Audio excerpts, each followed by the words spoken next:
আসসালামু আলাইকুম। আশা করছি সবাই ভালো আছেন। আজকে আপনাদের সাথে দুইটা কথা বলবো, সেটা হচ্ছে বাংলাদেশিদের সকল প্রকার ভিসা বন্ধ আছে।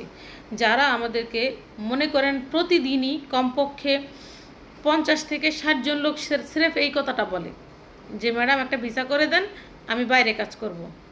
এই যে কথাটা আপনারা বলতেছেন, আপনাদেরকে এই পারমিশনটা কে দিছে? এই দুবাই গভর্নমেন্ট দিছে যে আপনি বাইরে কাজ করবেন? আপনি হয় কোনো একটা কোম্পানিতে কাজ করবেন, অথবা আপনাকে কাজ করতে হবে অন্য কোম্পানিতে। যদি বাইরে কাজ করেন সেখানে আপনার একটা চুক্তিনামা, যেটাকে লেবার কন্ট্রাক্ট বলে, তো সেটা করে কাজ করতে হবে। এটা কি আপনারা করেছেন? আপনারা করেনটা কি?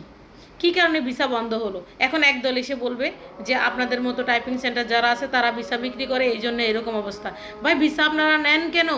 এবং ওই টাইপিং সেন্টারগুলোকে চিহ্নিত করেন না কেন? আপনারা তো, আমি তো কই করি না। আমার কাছে দিনে সারাদিনে মিনিমাম 1-150 কল শুধু ভিসার জন্য আসে। আমি তো শুধু বলি কোম্পানির অপশন আছে, কোম্পানি ছাড়া কোনো অপশন নেই। আর এখানে অন্য কোনো অপশন নেই। আপনাদেরকে যদি কেউ বলে থাকে তাহলে এটা সম্পূর্ণ মিথ্যা কথা, যে এখন কোনো প্রকার ভিসা কিন্তু হচ্ছে না, শুধুমাত্র কোম্পানির অপশন আছে।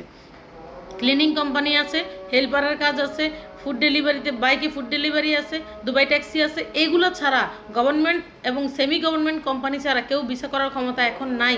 দুবাই গভর্নমেন্ট বাংলাদেশিদের জন্য সকল রাস্তা বন্ধ করেছে। কেন বন্ধ করেছে? আপনাদের এই ভিসা বাণিজ্যের জন্য। তো এটা একদল লোকের এখন কিন্তু গায়ে লেগে যাবে।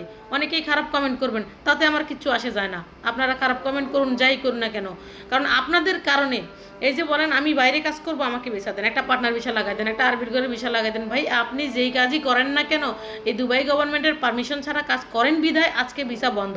ঠিক এইটা আপনারা চালায় যান, কোনো সমস্যা নাই।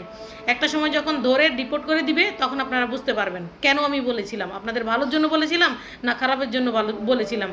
জ্বর হইলে মানুষ তিতা সিরাপ খায়।